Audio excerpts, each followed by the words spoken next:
దేవుని అతి పరిశుద్ధ నామమునకు మహిమ కలుగును గాక. ఎలా ఉన్నారు? మీరంతా క్షేమమని మీ క్షేమం కొరకై నిత్యము ప్రార్థిస్తున్నాం. అనుదినము మీరు ఈ వాక్య ధ్యానాలు, హోప్ ఫర్ టుడే వాక్య ధ్యానాలను అనుసరిస్తూ ఆ దేవునికి అత్యంత చేరువవుతున్నారని నమ్మి, ఆధ్యాత్మికంగా అభివృద్ధి పొందుతున్నారని నమ్మి దేవాది దేవుని ఎంతగానో స్తుతిస్తున్నాను. ఇది నా హోప్ ఫర్ టుడే వాక్య ధ్యానంలోనికి మిమ్మల్ని ఆహ్వానిస్తున్నాను. దానియేలు గ్రంథం 5వ అధ్యాయం 27వ వచనంలో ఒక భాగాన్ని నేను చదువుతున్నాను. 27వ వచనంలో ఒక భాగం, ఆశ్చర్య కార్యములను చేయువాడు. ఈ మాట చెప్పింది ఎవరు అని అంటే దర్యావేషు చెప్తున్నాడు. ఏ సందర్భంలో చెప్తున్నాడు అని అంటే, దానియేలును సింహాల గుహలో వేసినప్పుడు సింహాల నోళ్లను దేవుడు మూయించి దానియేలును రక్షించిన దానిని బట్టి దర్యావేషు అక్కడికి వెళ్ళినప్పుడు దానియేలు సజీవుడిగా ఉన్న స్థితిని చూసినప్పుడు ఆ చూచిన మీదట దర్యావేషు మాట్లాడుతున్న మాటలు, ఆయన పరమందు ఆ భూమి మీద సార్వభౌమ అధికారం కలిగిన దేవుడు, సూచక్రియలు చేయగలిగిన దేవుడు అని చెప్తూ ఆ క్రమంలో ఆశ్చర్య కార్యములు చేయు దేవుడు అని చెప్తున్నాడు. ఏదేమైనప్పటికీ ఈ దర్యావేషు దేవునిని కొనియాడుతున్నాడు. ఆ ముందు మాటలు చూస్తే జీవము కలిగిన దేవుడు అని కొనియాడుతున్నాడు, దానియేలు దేవుడు అని కొనియాడుతున్నాడు.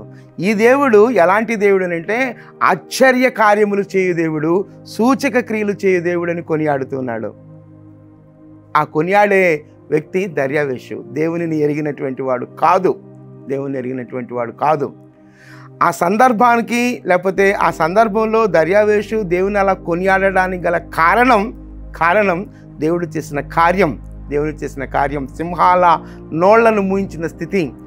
దానియేలు ఆ సింహాల గుహలో వేయబడినప్పుడు సజీవుడుగా దానియేలును నిలవబెట్టిన స్థితిని జ్ఞాపం చేస్తూ దర్యావేషు మాట్లాడిన మాట. ఆ మాట అది దర్యావేషు దేవుని యొక్క శక్తిని గ్రహిస్తూ ఉన్నాడు.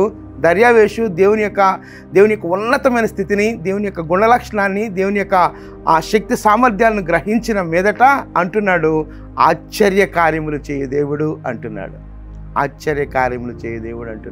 నిజమే, మన దేవుడు ఆశ్చర్య కార్యములు చేయు దేవుడు. దర్యావేషు మాట్లాడిన మాటలను బట్టి కాదు, కానీ నీవు నీ జీవితంలో విశ్వాసముతో దేవుని కార్యాలను గ్రహిస్తూ ఉన్నప్పుడు నిజమే, దేవుడు ఆశ్చర్య కార్యములు చేయు దేవుడు. ఈ సందర్భాన్ని జ్ఞాపం చేసుకున్నప్పుడు దర్యావేషు ఆ మాట అనడానికి గల కారణం, ఆ పరిస్థితి అంతా మనకు తెలుసు. అయితే దేవుని విశ్వసించి కూడా దేవుని ఆశ్చర్యమైన కార్యాలను మనం గమనించలేకపోతున్నట్లయితే ఒకసారి మనం ఆలోచిద్దాం. మన దేవుడు ఆశ్చర్య కార్యములు చేయు దేవుడు. సింహాల స్వభావాన్ని మార్చివేశాడు దేవుని మీద ఆధారపడినప్పుడు, దేవునికి ఇష్టముగా ఉన్నప్పుడు నేను బహుప్రియుడను, దేవునికి ఇష్టడైన కాబట్టి దేవుడు నన్ను రక్షించాడు అని అంటున్నాడు.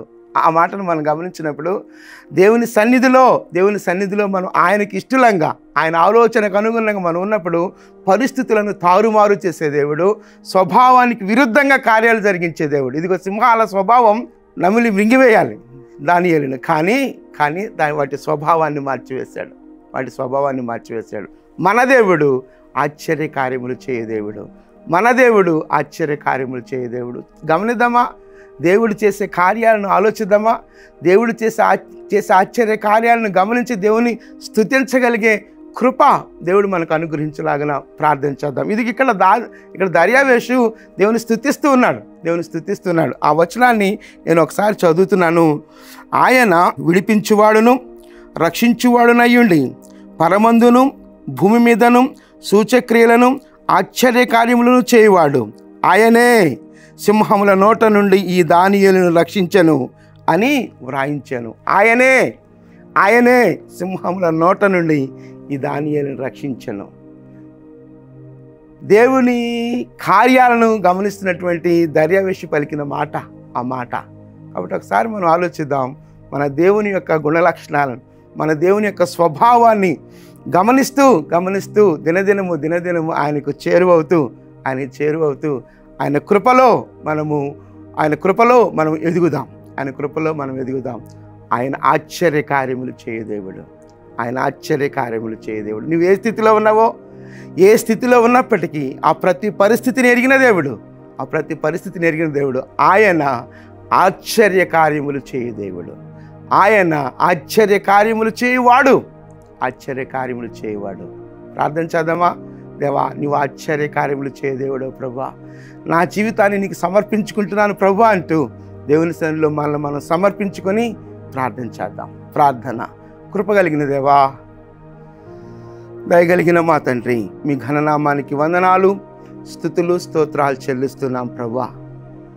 దానియేలును సింహాల గుహలో కాపాడిన దేవుడవు, సింహాల నోళ్లను మూయించిన దేవుడవు, దర్యావేషు పలికిన మాటలను జ్ఞాపం చేసుకుంటున్నాం ప్రభువా. నీవు ఆశ్చర్య కార్యములు చేయ దేవుడవు ప్రభువా.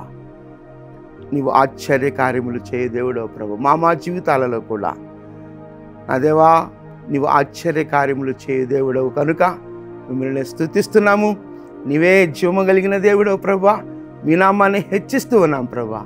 మీ ఘనమైన నామానికి ఘనత, మహిమ, ప్రభావాలు ఆరోపిస్తూ యేసు క్రీస్తు అతి పరిశుద్ధమైన నామంలో ప్రార్థించి స్తుతించి వేడుకొనుచున్నాం తండ్రి. ఆమేన్. ప్రభు కృప నిత్యము మనకు తోడయుండును గాక. ఆమేన్.